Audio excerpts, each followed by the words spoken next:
call this meeting to order. Zebulon Board of Commissioners Work Session 5/19/22. First, we have approval of the agenda. I make a motion we approve the agenda. Second. There's been a motion and a second. All in favor? Any discussion? So moved. We have a budget presentation. Town Manager. Good afternoon, Mayor and Commissioners. Today is your second budget work session, so I'll roll right into it. The outline for today's presentation is, as we did last week, we will review some of the major projects within the capital budget that's put before you. We'll focus on those projects within the Facilities Fund, within the Community and Economic Development Fund, and the Parks Fund. And then we will follow up to see if you have any questions on the operating budget memos and requests from the departments, specifically the ones that were submitted last week in planning, police, and the property division within Public Works. We also handed out last week the fee schedule, which includes the big fee schedule that you charge for services, but also is included in there the the salary schedule, as well as the position schedule. So we'll review some of the highlights in there, and then we'll open it up as we did last week, and we will the following week for public input. As far as the capital budget, I've printed out last year's recommended capital budget so you can follow along. Focusing first on the Property Management Fund. Property Management Fund has two divisions. It has a Facilities Division and it has a Parks Division. We will have a presentation from Fire, and we will have a presentation from Parks and Rec. I will cover the Parks and Rec Department presentation. Our Parks and Rec Director, Sheila Long, has an illness in the family that she's tending to, so I'll do my best to cover that presentation. But Chief Perry will make the presentation on the fire station. Before he makes his presentation, just a recap to give you an assessment of the projects that you funded and where we are. Fire Station number 2, which is part of the fire strategic plan to locate and to time Fire Station 2 and Fire Station 3. You budgeted $45,000. That project is in progress, and Chief Perry will report out on that. You budgeted $110,000 to upgrade the HVAC system in the police building. That project has been awarded and will probably go to construction late June or July. Yep, get the thumbs up on that. Public Works Shed, when the board adopted the budget, they asked that the funding for that be held, so that project has not moved forward. We have resubmitted that as an FY23 project. That project, because of inflation, you'll see in the FY23 recommended budget that that has been moved up from the $350,000 last year to reflect inflation. As a way to get you better oriented on how these projects are funded, I'll use last year's budget to help you navigate this year's coming budget. But for the projects that I just mentioned last year, of the property tax that's dedicated to capital, so that's around 7.5 cents. We had $155,000 from that revenue go to these projects, and then we dedicated $350,000 from general fund balance. Those funded those projects. And with that, I will recognize Chief Perry to talk about the fire department presentation. He'll touch upon some of those facility projects that I just talked about, but he's also got some operational improvements that had been brought up in the FY23 recommendation, as well as addressing some questions that were asked of the board. So with that, I will recognize Chief Perry.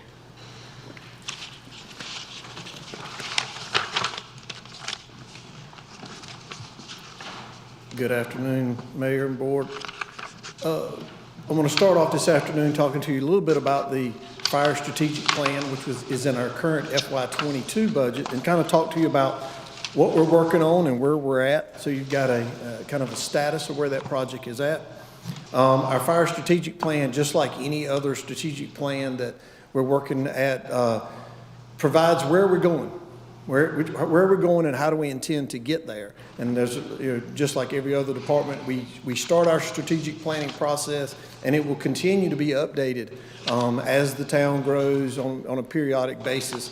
As we grow with the town, so will the strategic plan and guide us into our operations, as compared to a more of a shoot from the hip approach. It's more of a well-planned approach, and that's exactly what we're going for.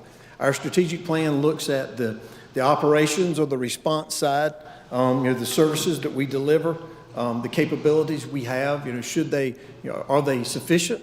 Should they be more? Should they be less? But that's one key component of our strategic plan that we're working on. Our personnel, sometimes it's numbers. Do we have sufficient personnel to do the job?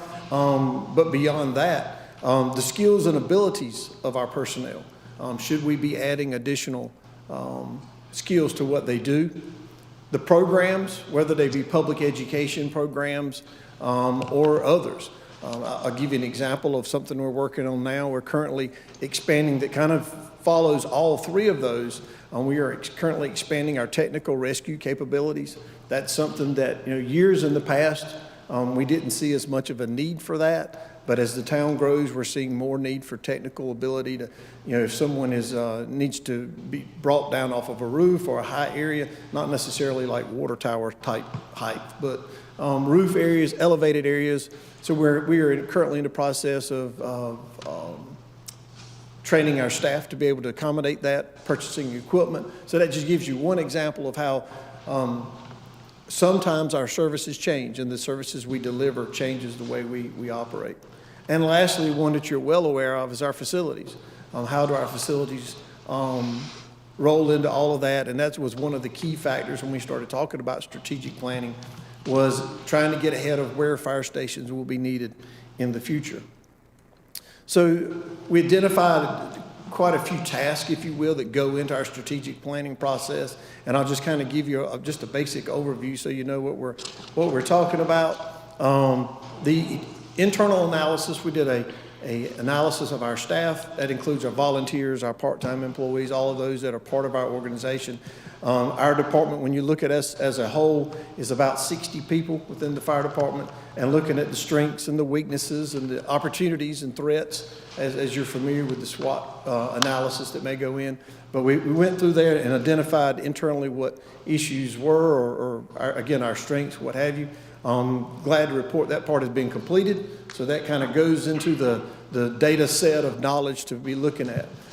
Secondly, the internal survey. So after we talked to staff in groups, we surveyed them individually. As you can well understand, some people are more comfortable in a setting where they're not in a big group. Maybe they'd like to answer a survey. They could put their comments. So we distributed that to staff as well as our volunteers.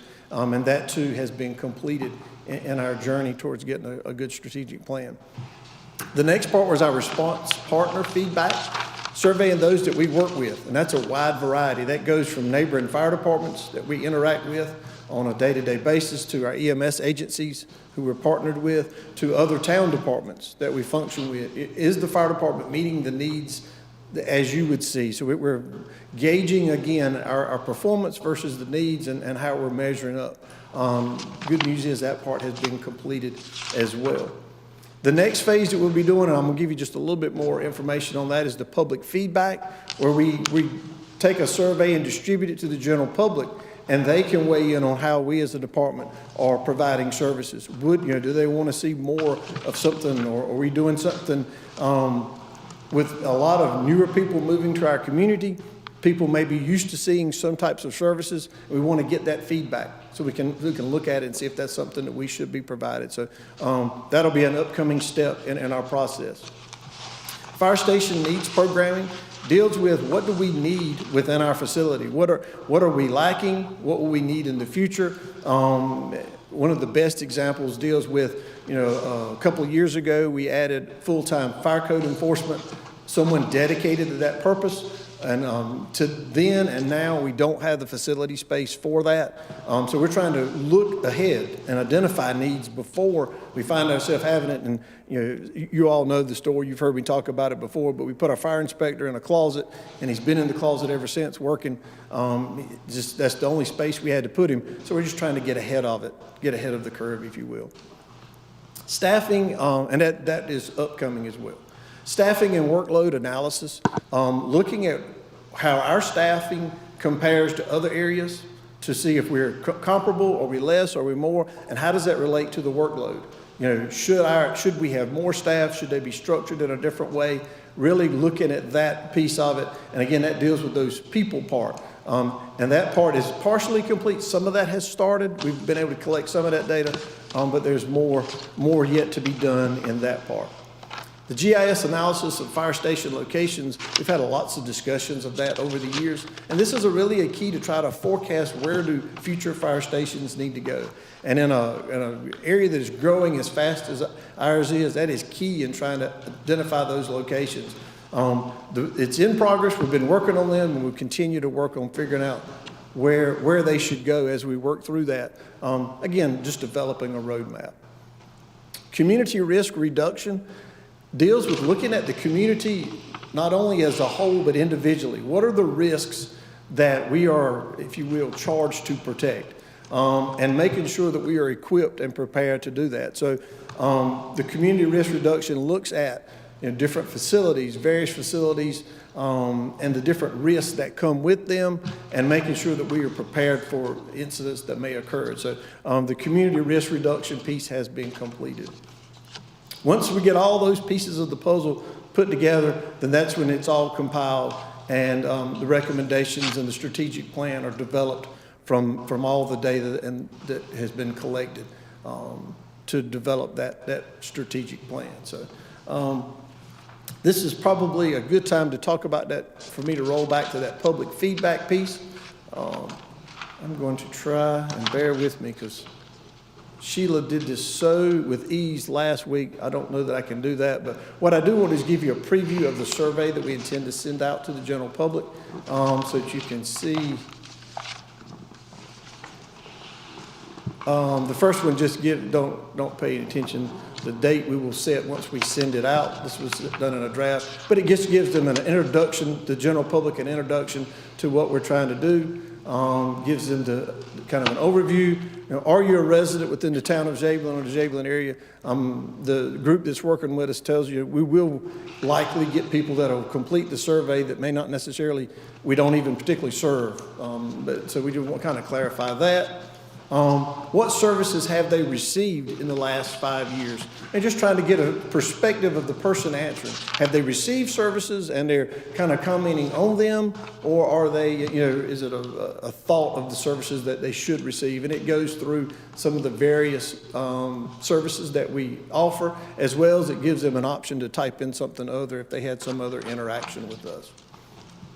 How satisfied were they with the quality of the services that we provide? And the typical 5-star system there for them to be able to provide feedback. Number 4 is how satisfied are you with the effectiveness? The first one question 3 dealt more with the quality. This one is more of effectiveness. How effective were we in the service that we were delivering? Probably my favorite question out of the survey lists 3 words that represent the perception of fire and rescue services. I think this is very insightful. When I see the words, we use the same type question in our partner survey and our employee survey, personnel survey, and got some really good insightful information there as well. And then number 6, to what extent do you agree with the following statement? Providing quality fire and rescue services is a component of economic development. We're looking to see that they see a connection of, as the town grows and as the economic grows, do they see a tie or not see a tie with fire and rescue services as a part of that? And then the second part of that is in the last 5 years, the fire and rescue services in Zebulon have grown in proportion to the growth occurring. Do they agree with that or not? So is the fire department growing proportionally or something other? Number 7, if you could make just one change, what would you be? Try to isolate their opinions of what needs to change in their recommendation as it relates to fire and rescue services. We did try to be very intentional about the way the questions are worded so that they did not confuse this with EMS. Although we provide some EMS services, we're intentionally looking at the fire department's delivery of those services. And then the last question, just the space to provide any additional feedback that the person completing the survey would have, and we would use that as well for analysis. So I'm going to pause just a second and get your opinions on the survey, for collecting information for that public survey part, and I guess that's probably a good place to stop or pause for just a second. First, I would like to actually thank you for coming before us to ask if we felt that this survey was intentional and meaningful for our community. I appreciate that very, very much. And I actually do. Could you scroll back up a little bit? You tell me when to stop. I like the idea of the 3 words. I think that that's very important to gauge how the community views our emergency services, more specifically the fire department. So I think that that is excellent. Now, I'm wondering from the other commissioners if there are any other questions that you feel might be valid to be included on this. Yeah, there are 2 questions I'd like to ask the public. One, if they would support a bond referendum for a fire station and or substations. And 2, if we were to build those additional stations, where they feel they should be located, just to get some citizen input. Agreed. And I'm not by any means suggestion, but what I'm picking up on is, where is their opinion of where services that should be like our next priority. Right. That's kind of what I'm picking up on, and I think that's a great question. And I think that, of course, they're going to get a lot of responses that say, in my backyard or next door to me. But I think that you are also going to get some very thoughtful, well-put responses. So I'm always interested in people's perception of our timeliness. It's very interesting because we can arrive within seconds, and people say it took you so long. But it's still, regardless, it's always good. I really appreciate the feedback of people's perception. We had a really bad fire Tuesday night, and the family, among all the things, they were so complimentary about how quick we responded. And it was a good 4.5 mile trip to their house. But perception, I want to get a feel for perception, and those questions like that are very helpful for that. in an emergency, time is distorted. It is. Yes, sir. Yeah, it's an anonymous survey, so if we wanted to contact them, we'd have to ask for their information, but maybe a question about, or direction if they want to get more involved with the fire department, either as an explorer or volunteer, or maybe sometime help assist, how they would do that. Maybe just direct them to a web page. And I would encourage perhaps delving deeper into, have you received our services in the past maybe even 5 years, and what are your opinions? With, of course, the understanding that time is a distortion when it comes to, these emotionally charged situations. Yeah, and I can imagine, I would expect someone who received our services in the last 12 months versus someone who received them 10 years ago. There would probably be a significant difference. I agree with that. Thank you. Sure. Any other comments on the survey? From the board's perspective, if I incorporate these changes, are you good for us to go ahead and distribute the survey, or would you like to see the survey before we distribute it? I had another question. I'm sorry, go ahead. Is it anything that relates to like water rescue from the fire department? Are we seeing more of that, or especially as we get more developments in with more swimming pools, that may be of some concern? So I'll answer that question in a couple pieces. Our water rescue abilities are very, very limited today. We use throw ropes, life jackets, PFD. We're pretty much an organization that stands where it's safe, and we throw something to you to try to get you out. That's about the limit. We don't have any boats or anything like that. So, but your question is exactly why we want a survey, because as people begin to see, as they begin to see that, maybe we need to start incorporating that. That's exactly the feedback we're looking for. Yeah. As we move forward into the development of Little River Park, I mean, I didn't even think of this until you mentioned this, Mayor York. Sorry. Sorry about that. Talked a little bit too much with my hands. Thinking about how we're going to address, and this is maybe even just tangential to the survey, but how we would address, like water rescues and water responses might be prudent and might be something that you would want to think about as far as future budget requests. And I'll also tell you, just as a matter of reference, so when it comes to these specialized resources, typically what we do is we evaluate the need, and then we figure out where do we want to end up at next. So we can get, I guess you could look at if you looked at the scale of abilities, Raleigh has swift water rescue teams and during, I believe it was Hurricane Matthew, there was a car in the river, person trapped on the river. That's on that high level of water rescue. So a team came from Raleigh.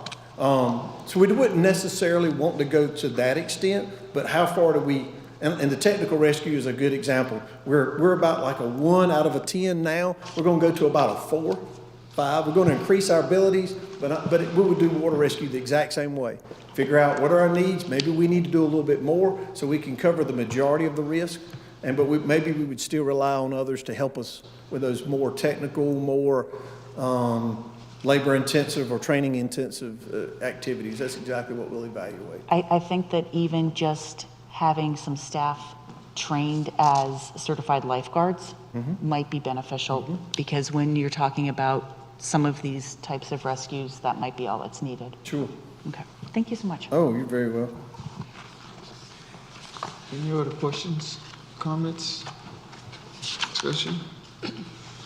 Anyone from the public that would like to speak, comments? You still needed to move on though, right? Okay. So I want to make sure I'm clear on bringing the survey back to you guys, or once I make these changes, go ahead and distribute it to collect that information. We can do it either way. I feel comfortable with you distributing it. Okay. I'm I'm comfortable with that as well. Okay. We'll definitely do that. While I've got you, any other questions about the strategic plan before I roll into a couple of other updates information for you? Like I said, we just want to get you up to speed of where we're at, what's going on with it. There's a lot of moving pieces with the strategic plan, so I want to kind of keep you in the loop on that.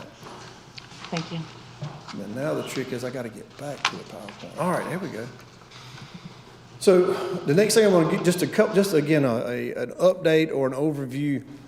In this year's capital request is a fire station sleeping accommodation request, and I want to give you some idea of what that involves so that you're familiar with it. Our current situation, some of y'all will recall, we had dormitory style sleeping, just beds lined up in a room.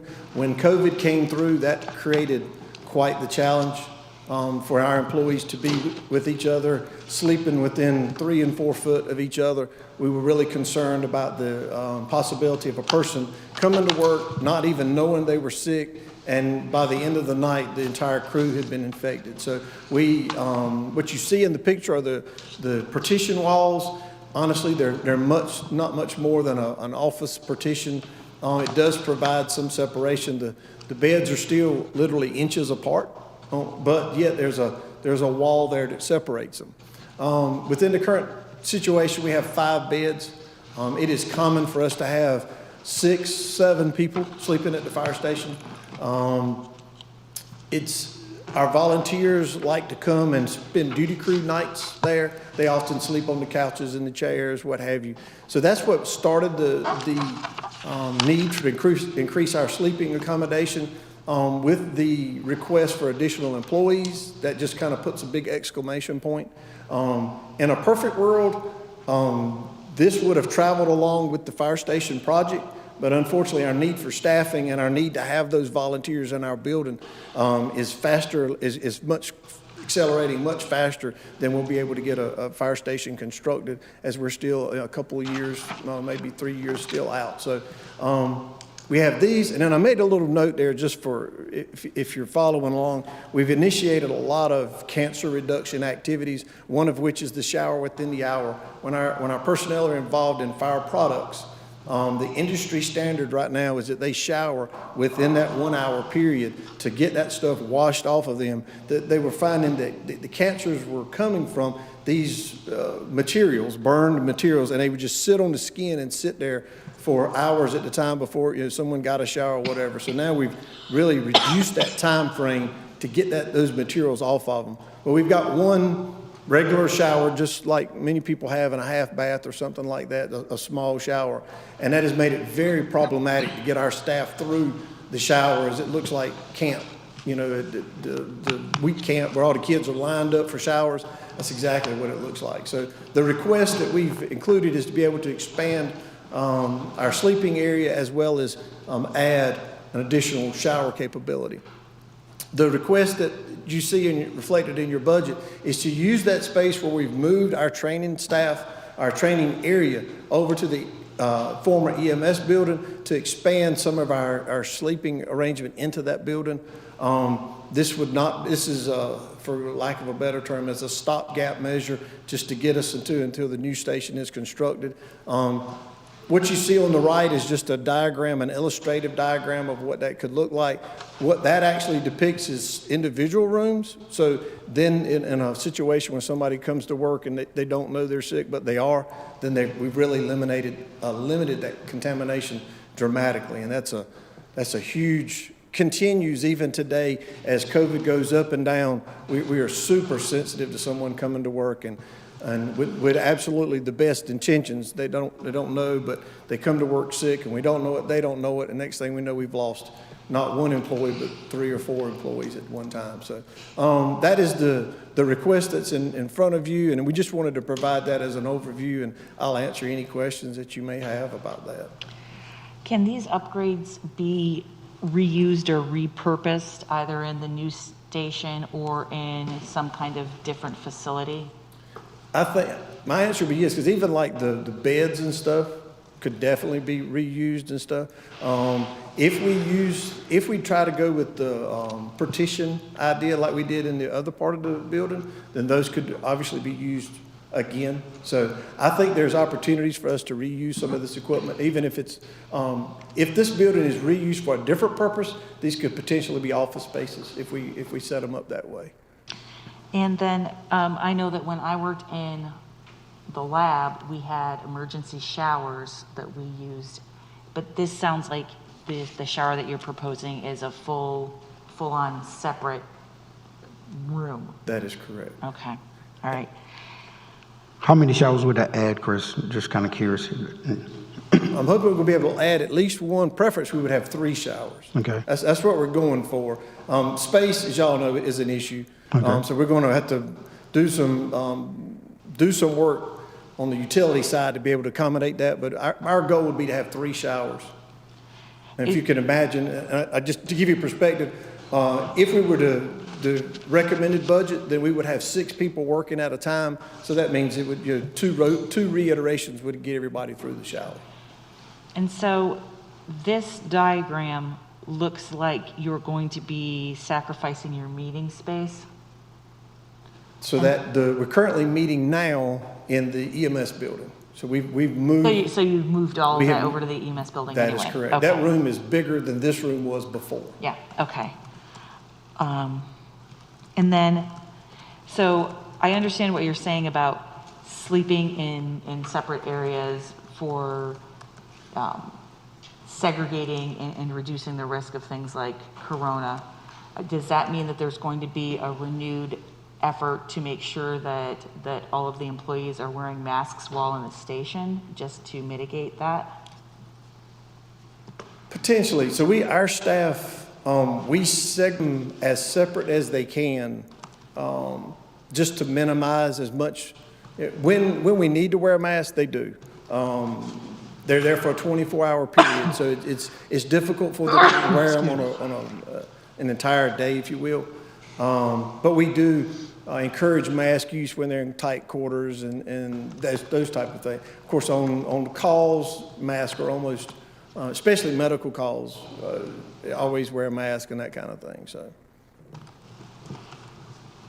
yes, sir. And I'm assuming you're planning for female firefighters in the future as well. That's right. The divider walls helped us because we have had over the years either part-time employees or volunteers that were females, and the dorm style is less than the best option. So the dividers provided some, but it's not. I mean, it's some privacy. This is a much more, and this is what you see here more resembles what current fire station design practices are. Is separate sleeping rooms. I will let you know, we did, as an alternate, we did look at some temporary solutions, bringing in for lack of a better term, like a mobile sleeping room, but they were just really cost prohibitive. In one case, it was more money than this was, and it was something temporary that would be moved back off the property. And I'm kind of like you, I think we should do something that would potentially have some more use later. So we did look at that, leasing and purchasing, but they were more expensive than what you see here. So. Any other questions on that? Just one quick question, Chris. This proposal, how long ago was it done? Is it would there be any fluctuation in things? Because each time I heard something present, sometimes the costs are going to go up or things of that nature. So it was done in the late fall, winter would probably be the best way to describe it. So would there be fluctuation? Probably so, just to the market. But we feel pretty good that we're pretty close. I wouldn't expect it to come back, much more expensive, way out of bounds. I think we're pretty close based on estimates. And you have a contingency built in? That is Okay. correct. All right. Thank you. Just a couple more little updates. Commissioner Louts asked about fees for fire services, and we did look into that a little bit. So I want to kind of just give you some findings just for your own information. As well as you all know, the only fees we can charge for anything are fees that the General Assembly allows us to charge for. I bring that up because that's a really big part of public safety and fire service fees. There's a lot of things that we would want to charge for, but unfortunately the General Assembly hasn't granted municipalities that privilege. And I think that'll make a little bit more sense as I go through that. So there's operational fees for services that are permitted by the General Assembly. One is like an EMS call charges, and probably if any of y'all have had any experiences with EMS, EMS runs a call. They either bill your insurance or even potentially the patient directly for their services.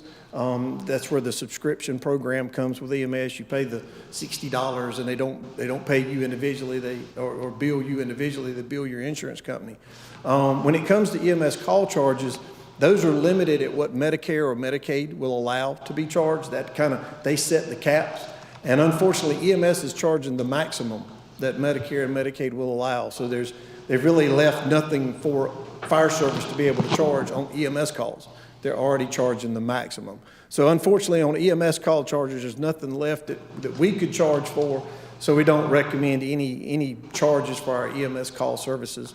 Again, that's already being charged pretty heavily by the county with the EMS side of the house. The other part is fire call charges for outside of EMS. Fire department is responding, and there's a couple things that the General Assembly does permit, and you see from time to time. One is like a false alarm charge, very similar both in fire and law enforcement, where you have an accidental alarm that occurs on your property, and after that happens X number of times, say for example, a lot of people use 3 times you set off the alarm accidentally, then you may receive a charge for those fees. Looking at it and talking to a lot of jurisdictions, most of them reported the exact same thing. One, that the way the ordinances are typically written, it's a true false alarm, and there's not that many really true false alarms. A lot of accidental activations, but they aren't considered false alarm. In other words, I'm cooking on the stove, smoke sets it off. That's truly not a false alarm because the alarm it'll function like it should have. It's an unintentional alarm is how we code that.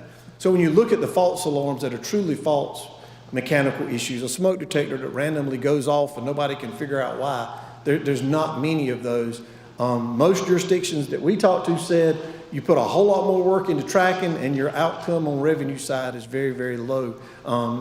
As a friend of mine used to say, the juice isn't worth the squeeze. So that may be a way to characterize it. For that reason, we don't recommend at this point getting into the false alarm fee business. The other one is hazardous materials and motor vehicle accidents. I put those as one single bullet, but I'm going to take those, give them to you separately. On the hazardous materials side, we can charge fees for hazardous material calls. The way the law is written, we're recouping the costs, and we can very quickly have a lot of costs. We have language in the proposed fee schedule that has been proposed for you that really articulates that much better than it has in the past. It references the FEMA fee schedule. For example, if let's say a large tractor trailer were to overturn on 64 and we end up having crews out there for an extended period of time, which unfortunately it happens, and we're committed, they're never quick calls, but we'll be able to bill the spiller for our time through the fee schedule that is in front of you. So we've addressed that as a recommended way to address those incidents when they occur. The other part is motor vehicle accidents. Because there's that hazardous material link, and that's why I kind of put those together. We can charge for some motor vehicle accident response, but everyone we talked to gave us the same response as the false alarm, that it's a lot of work, a lot of tracking, and we're not talking the money that you would see on like the hazardous material calls. So it could be, $15, $20 for a hazardous material call, and you put staff time into tracking that down, trying to get payment. Next thing you know, it just wasn't worth not worth it. So from a staff perspective, we don't recommend the false alarm or the motor vehicle accident charges, not at this time. We do recommend the hazardous material recoup, if you will, and that's been included in the fee schedule in front of you. The last piece for impact fees. The town has traffic impact fees. We have Parks and Rec impact fees. The question we had was, could we do something similar for public safety? There have been jurisdictions over the years that charged fees for development that could go to new fire station facilities and stuff like that. Great idea. Sam was able to research that for us until I think the Court of Appeals in about 2017, if I remember his brief correctly, the Court of Appeals ruled that we could not do that. Some municipalities had started doing that, but the Court of Appeals ruled in 2017 that was not allowed by the General Assembly. So what has happened since then is a bill has been introduced that would allow impact fees for public safety, but as of today and as of right now, that bill has not become law. So we're unable to do impact fees at this time. So I'm in a good question spot. Sam, do you have the bill number for that? Let me look for it. Okay, will you get that to us, please? I will. Okay, thank you. That was actually my only question. Okay. Any other questions on the fee part? Very good. Well, my last part, and I've talked enough. I want to give you an update on the retention bonus. And to be clear about what I'm referring to the program that Deputy County Manager, Ms. Ashley Jacobs, came and spoke to you about the county's retention program. They had offered in the perspective of, we'll pay for part of your fire department's retention bonus if that's something that the town wanted to be a part of. And what we wanted to report out to you is kind of how that's fleshing out in other areas of the county. So what you see in front of you are all the fire departments that contract with Wake County, who they offered this option to provide the retention bonus. And you see that group there that has a wide variety of municipalities, non-municipal fire departments, and county fire department. So to kind of match this up with the same situation that we're in, the first thing I did was identified which one of these fire departments that are not cost shares. So for them, there was no question. The county was going to provide 100% of the bonuses.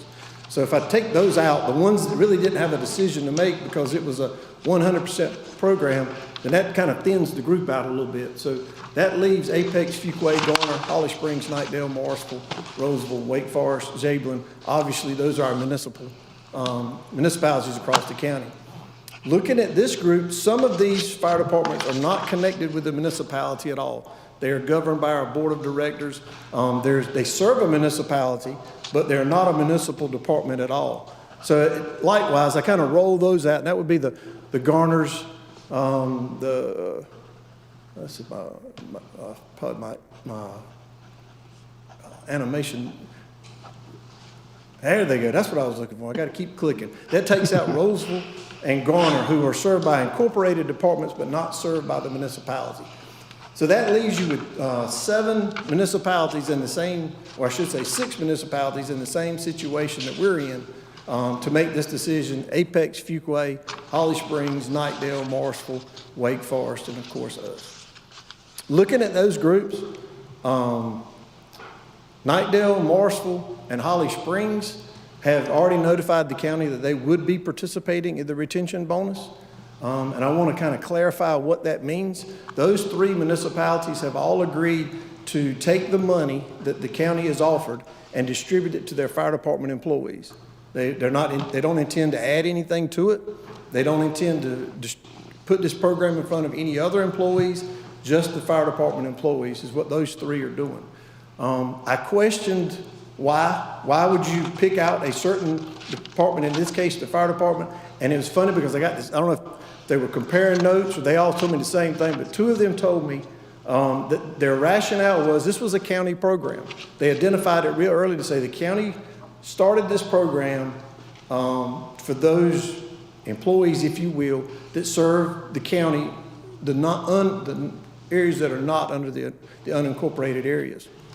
So they saw this as a program that should only reflect those in those service areas. So each one of those towns, the fire department is the only department within the town that serves county area in addition to their municipal boundaries. So for example, Holly Springs, get my notes so I'll be sure I tell you the right. Holly Springs, their cost share is 19.27%. So when you look at the $4,000 that they would provide, that would be about $770 was what the county would provide. So they would just take that $770 and push that straight to the employee. Does that part make sense? I don't want to lose anybody when I start quoting those numbers. Knightdale, again, 50.66% cost share in Knightdale. So they would push 50% of those retention bonuses to the town, and they would in turn push it to the fire department employees. And then Morrisville's at 15%, 15.18% for Morrisville. So those are the 3 that said, yes, we'll do it. We want to do your retention bonus. Apex and Wake Forest said, no, thank you. They turned down the bonus and are not going to use the program in any form.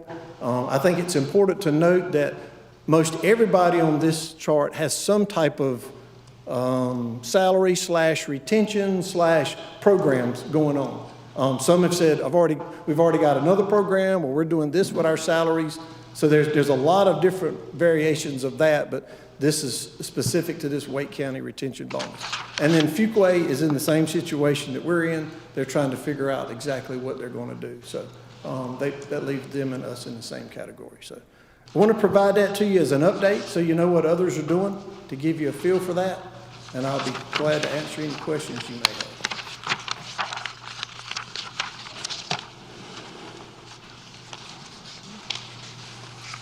Very good. Thank you. Thank you so much. Thank you. Yeah. Thank you. Yeah, thank you. The bill you raised a question about, it's Senate Bill 437. It was filed. Senate Bill 437? 437. Okay. It was filed March 31st, 2021. 31st?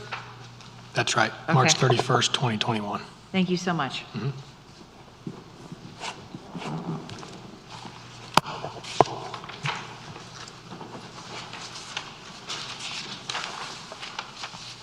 Okay, now we will move into the parks and the community and economic development funds of the capital budget. Again, Ms. Long's not here tonight, so I'll provide the presentation. Before we get to that presentation, I'll give you an overview of what was passed in the budget last year. So when you take a look at the parks division of the property management fund, here are the variety of projects that were passed and funded. So real quick summary. The picnic areas, as with everything, is back ordered, but that's on the way. Court renovation at Gill Street Park, the resurfacing is done. The poles are going to be able to be reused, and I think the goals are on order. The walking track at Zebulon Elementary has been completed. The kudzu eradication was underway, if not completed. The archaeological study, what that was in order to get FEMA funds, as with anything that you have to do that's associated with federal funds, you have to do certain assessments. So you all are familiar with environmental assessments, but the additional assessments that are done with federal projects is you have to do architectural studies. So there's been a architectural study, phase 1 complete, that revealed nothing historic out there. But the phase 1 of the archaeological study revealed that there was going to be additional findings potential with a phase 2. And so the way we structured the budget was that when we got reimbursed for the architectural survey phase 1 and the archaeological survey phase 1, we would use that to fund phase 2 of the archaeological study. Those funds never materialized, and so we did not implement moving that project forward. And then the renovations that was mentioned were complete, and then the $150,000 that you've used to implement some components of the Parks and Rec master plan. So those were the identified expenditures, again, where the revenue came from, a portion of the property tax. We identified anticipated FEMA funds. Those never materialized, so again, we did not pursue that project. And then we identified $155,000 at a general fund balance to move forward on some of those projects. Is there a reason why those funds were not materialized? The federal government, particularly on this project, is just taking forever. And we can't, I mean, we stay in regular contact with them, but that's the best that I can provide for you.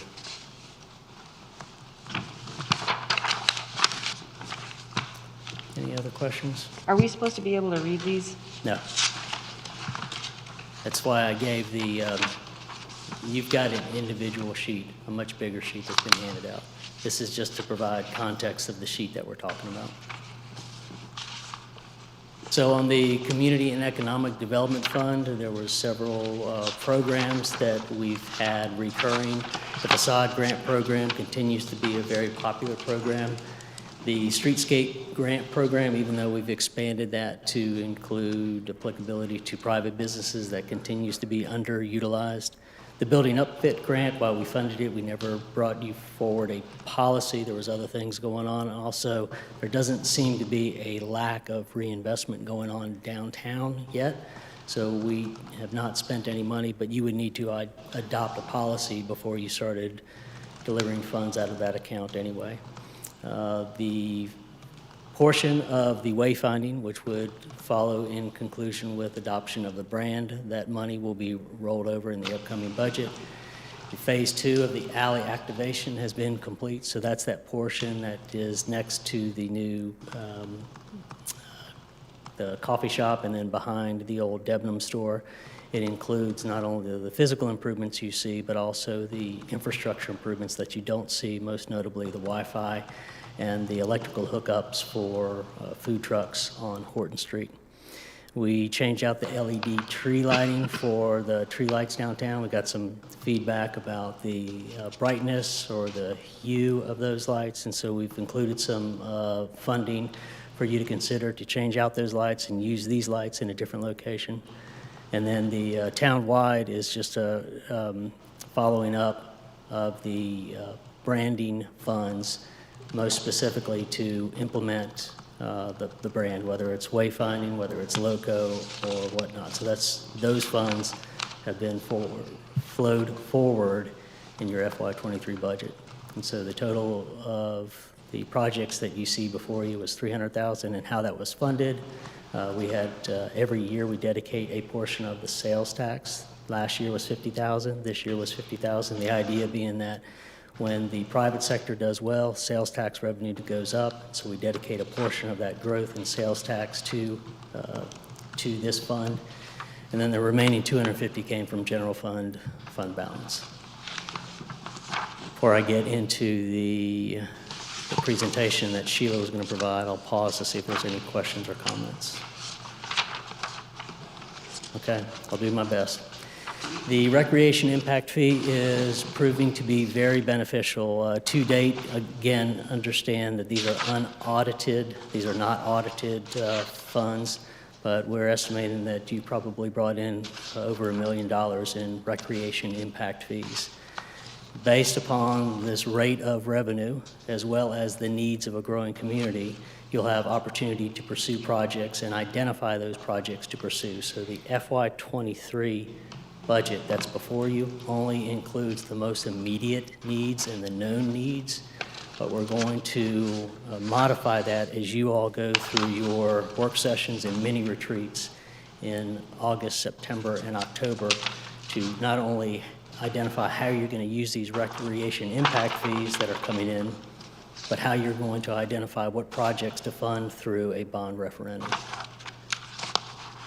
One of the reasons that you'll need to identify a capital improvement plan is not only to identify how you'll use the recreation impact fees, not only to identify what you're going to use as your notice of intent in a bond referendum, but in order to be successful in pursuing and getting grants, particularly parks grants, you need to have an adopted capital improvement plan.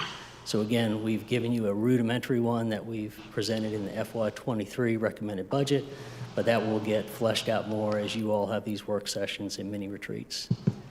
As far as the immediate recommendations, and this will be handed out, you're going to get all of the remaining documents at the end of tonight, and those include the capital improvement worksheets.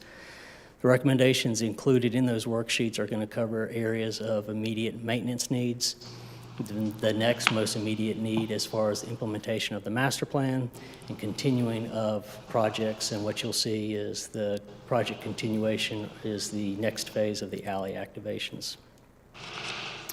As far as the specific projects that you'll see before you in the FY23 budget, tennis court resurfacing, that's going to be a representation of the maintenance. Little River Park designs and grant development, that's going to be an example of moving forward with the Parks and Rec master plan. Brand and amenity, that's in part related to the maintenance. And then alley activation, downtown parking, that's an extension of your alley activation series, phase 3. This represents the congressional earmark that you received. As far as more detail on the recommendations in the FY23, the resurfacing of the projects is just something that we have to do on every 4 to 8 year cycle, similar to on a road project, you have to pave it every certain years. Cost estimate in the worksheet that's been included in your budget is $24,000 for that project. On Little River Park, to develop the construction designs, the cost estimate for that is $285,000. We've also put in there a cost to develop a grant. This is something where we will need to bring in help to develop the grant. Part of the development of the grant is also going to depend upon adopting the capital improvement plan. So we'll be looking to chase Parks and Rec development grants, probably most likely the Parks and Recreation Trust Fund. But that includes cost to pursue that grant. Branding and amenity covers several parks, but the idea is this is a way to not only upgrade the signs within the park system, but it's a way to roll out your brand. And so wayfinding is the most notable way to do it, but it's also the most time-consuming and expensive. And so there's ways to roll out a wayfinding. You can do it throughout your downtown, but also you can also do it through your parks. And amenities and replacements reflects a lot of changes or upgrades or just things that need to be updated within the park. So they could include picnic shelters, they can include trash cans, they can include benches, things like that. The details of that are included in your budget.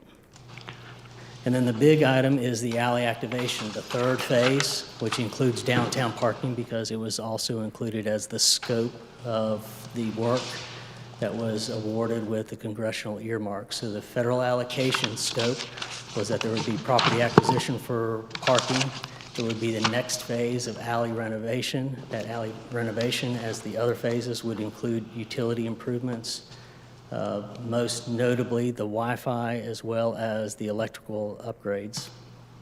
And as a way to help navigate through downtown, especially when the greenway that we're calling the Green Spine right now that comes from Little River Park to 5 County Stadium navigates through downtown. Wayfinding is a way to help people get through downtown as they take that greenway, but also wayfinding is an effective way to roll out your brand.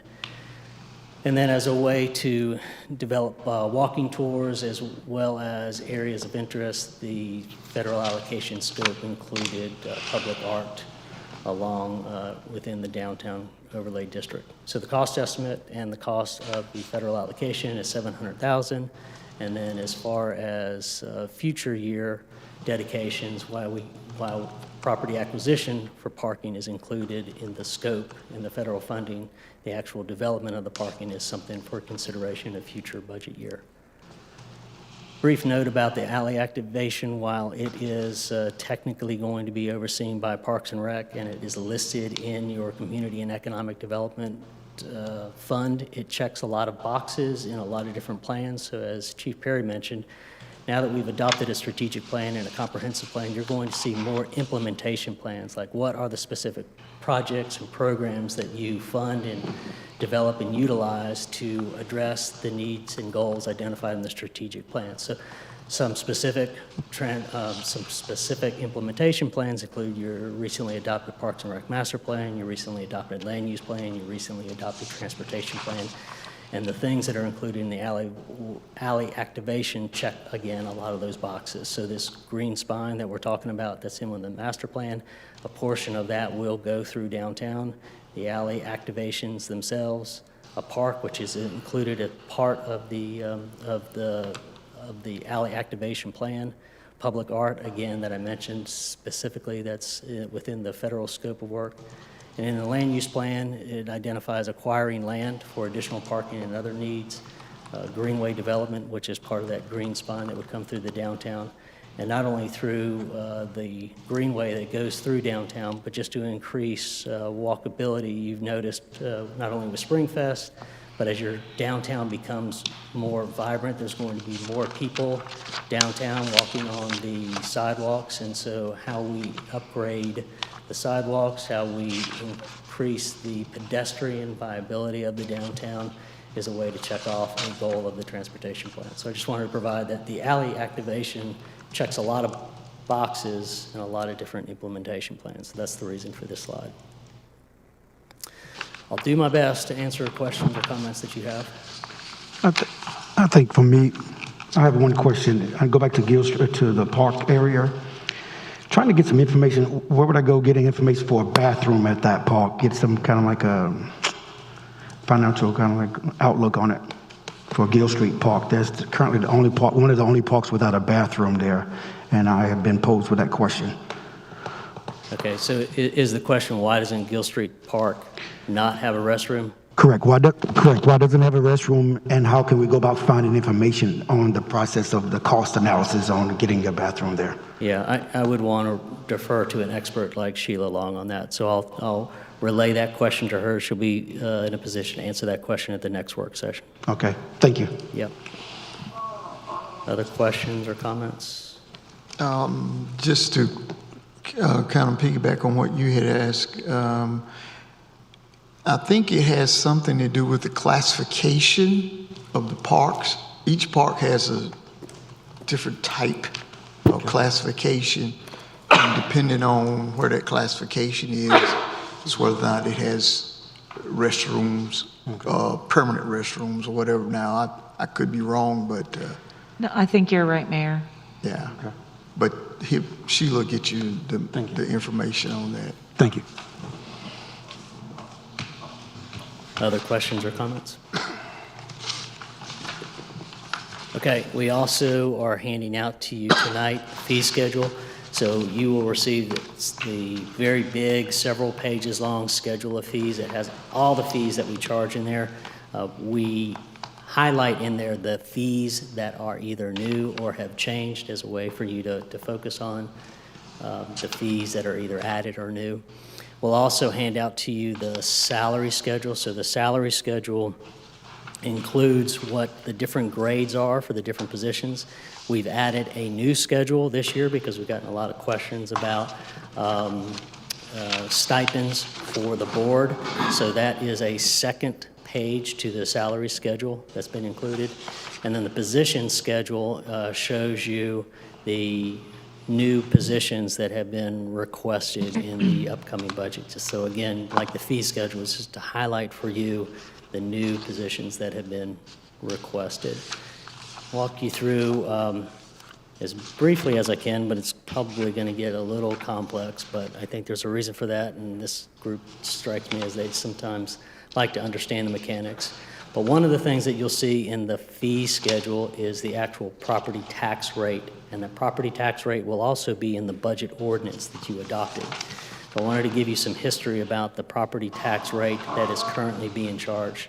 The property tax rate that was adopted in FY21 reflected very closely what the revenue neutral tax rate was. Now, the revenue neutral tax rate is something that the General Assembly requires you to calculate and share with the public, but you don't have to adopt that tax rate. In fact, many communities don't. Many communities back in FY21 that were going through the revaluation, Wake County went through revaluation, many communities did not adopt the tax neutral rate. They kept their rate similar or close to where it was, and they just took in the extra revenue. Town of Zebulon did not. That was right as COVID was setting in. The board adopted a tax revenue neutral rate. In fairness, as the manager, I recommended the tax revenue neutral rate. There's implications with adopting revenue neutral rate, and I'll get into the details of that. So what the revenue neutral rate that was calculated was 54.3 cents. The recommendation that we made to you back in FY21 was to round that up to 55 cents, and the reason being is we took the fee, the stormwater fee, out of the monthly calculation as far as a bill, and we rolled it into the property tax. We did that for a couple of reasons. As you've heard me say before, Zebulon is unique in its tax base. It has a majority industrial tax base, and you see a lot of communities adopt stormwater fees, and that's because they are majority residential tax base, and stormwater fees are a more effective, more fair way to charge fees. For currently where we are from an industrial tax base, including it in the tax rate is a more effective and fair way to do it. The day will change as we get closer and closer to being more even with residential, where we will need to reconsider that. The other reason we recommended changing that is when a person receives a bill and they see a fee, they associate that with a service that's provided to them. So they see on their water bill, they see their charge for water and they see a charge for stormwater fee, but they're not really sure when the stormwater service was delivered to them. Whereas they can see a charge for recycling or garbage collection. So that was another symbolic reason why we took it out of the fee schedule and incorporated it into the tax rate. So what the revenue neutral rate was 54.3 cents. What it should have been was 55.7 cents. With the 0.7 cents added to it, should have been 56.4 cents. And so I'll walk you through as briefly as I can without boring you about how that calculation came to be. But the essence of the whole revenue neutral is that if the size of your pie grows, then the piece of pie can shrink and it will still be the same amount of pie. That's what the General Assembly is trying to promote by any municipality having to adopt a revenue neutral tax rate statement every time a revaluation occurs. As far as how you calculate it, you've heard me before, the general statutes, in some cases, they authorize you to do things, which is you have the authority to do it and you figure it out. In some cases, they prescribe how to do it. So they prescribe how to bid projects. They prescribe to you how to adopt a budget. They prescribe to you how to calculate the revenue neutral tax rate. And as with anything that's written into a statutory code, it's complicated. So if you're really interested, you can look up that general statute, but I tried to pare it down into what it means in other words. So every 4 years, when Wake County computes property values, town manager of whatever town in Wake County has to include a statement with the recommended budget. And that statement is called the revenue neutral property tax rate. It's just a statement. The revenue neutral property tax rate assumes that the value of property within town increases every year. That's not always the case. In the Great Recession, property values were going down. As in particularly true with Zebulon, our property tax value fluctuates every single year. We don't have a residential base where it just gets evaluated every 4 years. We are very dependent on personal property taxes from a couple of very big taxpayers, and those get evaluated every single year. But if true, the current tax rate, the assumption is that it will bring in more revenue if your value grows. The tax rate that brings in the same revenue is called the revenue neutral tax rate. So to calculate the revenue neutral tax rate, again, if you want to go through the general statutes on your own, I'll let you do that, but I'll try to give you a real quick summary. So the blue line that reflects the property value. So you can see how the property value in the town of Zebulon has increased year after year since 2014. The orange line reflects the tax rate per $100 of valuation. So you can see in 2014, the tax value was between 750 and 800 million, and the tax rate, if you look at the right axis, was about 52.5 cents. And between 2016, the adoption of the 2017 budget, that property tax rate was increased by 5 cents. That was the dedicated property tax revenue for capital projects. Then in 2018, it jumped again by 1.7 cents to fund both the immediate purchase of the new fire engine and the ladder, but also the recurring replacement of future fire engines and when the ladder was retired. So when you calculate the property value times the tax rate, that gives you the property tax revenue. So the way that the General Assembly prescribes how you do it is you determine a growth factor. So you can see between FY 2017 and FY 2020, the tax base grew by an average of 8.7%. And then what they say is they estimate the revenue that you would have gotten without revaluation. So you take the property value, which in 2020 was 1.1 million, multiply it by that 8.7%, and the estimated revenue that the town of Zebulon was expected to bring in was 1.29 million. Multiply that by what was then your tax rate of 59.2 cents per $100 values, you were expected to bring in 7.68 million. And this is where they calculate what the revenue neutral rate is. You take in the expected revenue is 7.6 million, you divide it by the new appraisal, which at that time was 1.4 million, and you come up with the revenue neutral rate, which was 54.3 cents. Big assumption on that is that 1.4 is the actual value of revaluation, which in Zebulon's case, it was not. And it was not for a couple of reasons. We had a robust amount of protest about the value that was assigned to property values. A lot of cases that were successful in getting those property values assigned to a lower number. But the bigger thing that's more relevant, most specific to Zebulon, is as I mentioned, year to year, our property value fluctuates. And it fluctuates because we depend a lot on personal property taxes from two very big businesses. And those values change from year to year. And when economies are in decline, they stop investing in their equipment. And when they stop investing in their equipment depreciates. And when it depreciates, the tax value of that goes down, and we get less tax revenue. So the tax revenue neutral rate that was adopted, 54.3, was based on a calculation that wasn't accurate. So again, as the pie gets bigger, the theory is that the slice can get smaller. So again, the statement, not the rate, is mandated. but it assumes the value of your property values is keeping pace with both inflation and the needs of the town. If it's not keeping pace with inflation, or if it's not keeping pace with the goals that you've got, then you don't adopt the revenue neutral tax rate. And that's why many communities, particularly in the western part of county, did not adopt revenue neutral tax rates because they had needs to address a growing population. It assumes that you'll grow. If you're in a great recession, the calculation or the equation doesn't work.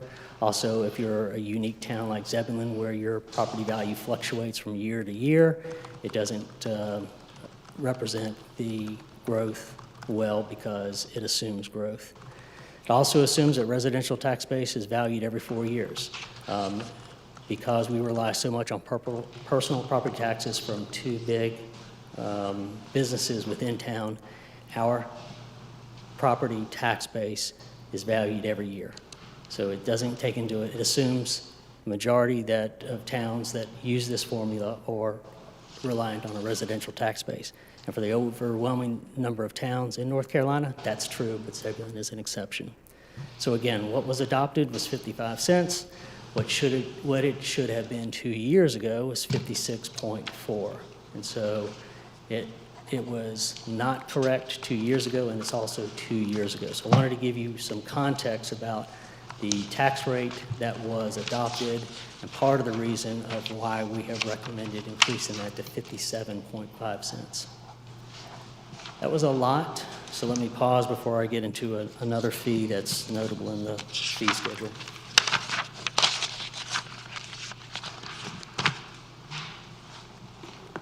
Are there any questions? So the appraisal is every 4 years? Yeah, so real property, which is land and buildings, is evaluated every 4 years.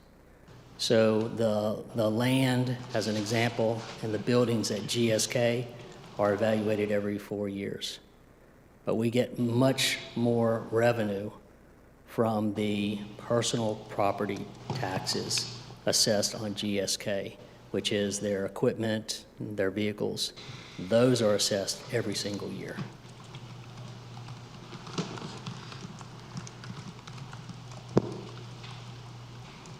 Other questions or comments? Okay. Last year we introduced the residential garbage rate. We introduced a $3 yard waste fee. That was to help us finance these middle, what we call medium duty projects that spend a lot of time keeping our stormwater system clean and picking up yard waste. We've got what I consider to be an effective way to fund the light duty fleet, specifically the patrol vehicles and the dedicated property tax. We also have what I consider to be an effective way to finance the heavy-duty fleet, which is the fire engines and the ladder trucks with the dedicated property tax associated with them. The gap is in these mid-duty vehicles like your sweepers, your leaf trucks. And so last year we introduced the 3-yard waste fee to start financing the replacement of those vehicles.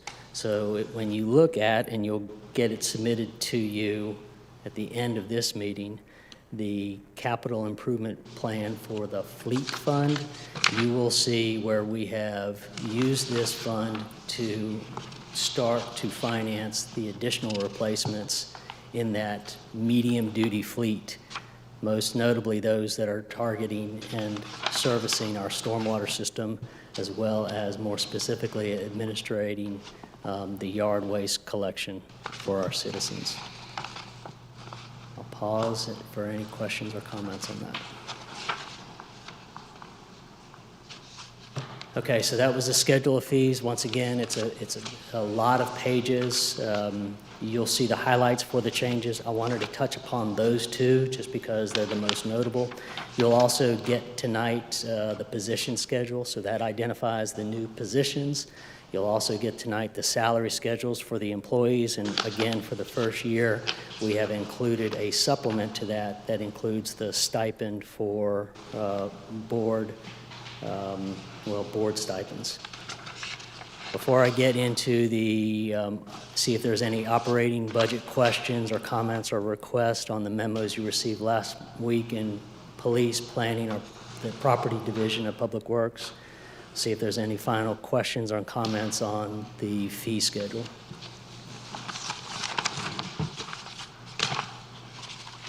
Okay.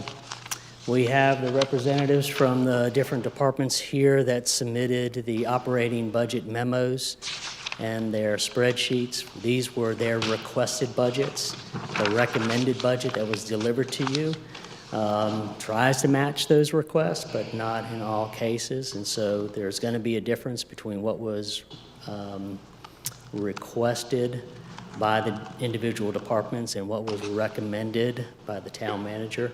So you may have questions associated with that. You may just have general operation questions. So again, we open the floor to any questions, comments, or requests related to the budgets that were presented last week.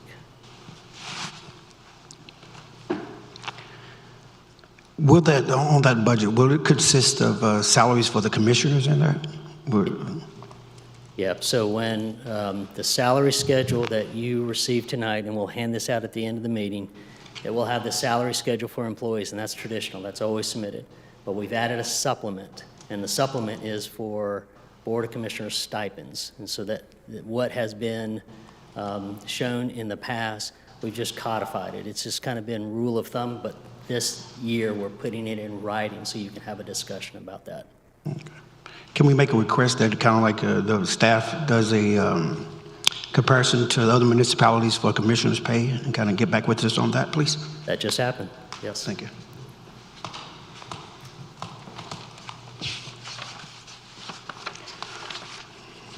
Can I ask a question on that request? Are you asking for just commissioners, or are you asking for all board members? All board members. Thank you. Other questions or comments or requests? I'm not sure if this is where we would ask for kind of like the office space for commissioners as well. We'll kind of get some kind of guidelines on that from staff as well. This would be the opportunity. Yeah, so we can, you're looking for office space for commissioners, is that correct? That is correct. And so you'd like to get a sense of what the capital cost would be to retrofit this building to provide that cost? That is correct. Okay, we'll provide that as well. Thank you. You're welcome.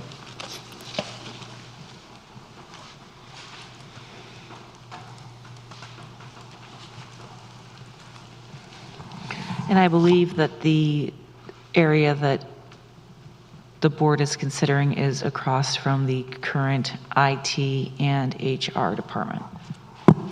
Well, yeah, we'll evaluate the space we've got. It seems like that's a good spot, but we'll just have to take into account things like electrical outlets and stuff like that.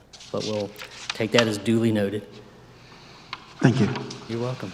Other questions, comments, or requests? Okay. Time for public input, and I'll check in with the clerk to see if any public input items came. No? Mayor, I don't know if anyone's in the office, but if you wanted to, I mean, in the room, but if you wanted to put out an invitation, you certainly can. Yes, anyone in the audience would like to comment on the budget, FY '23? It's an opportunity.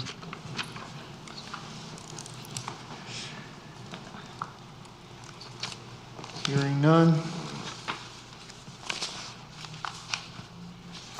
That concludes staff's presentation as far as a preview of next week's work session number 3.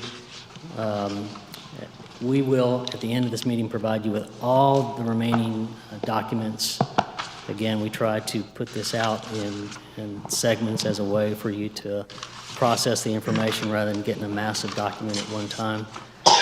So you will receive the final memos tonight, and we'll offer, as we did tonight and last week, to see if there's any comments or questions on the admin, the governing board, or the finance budget.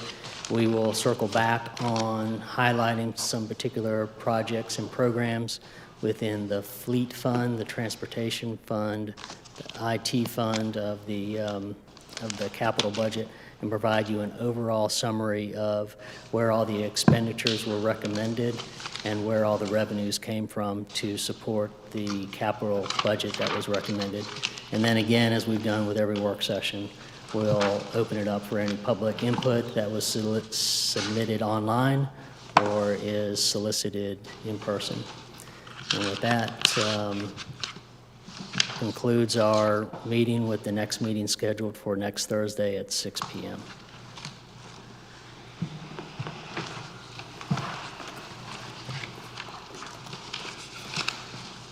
Any comments from the board? Further discussion? Hearing none. Do we have a motion to adjourn? I move we adjourn. And moving second. All in favor? Motion adjourned.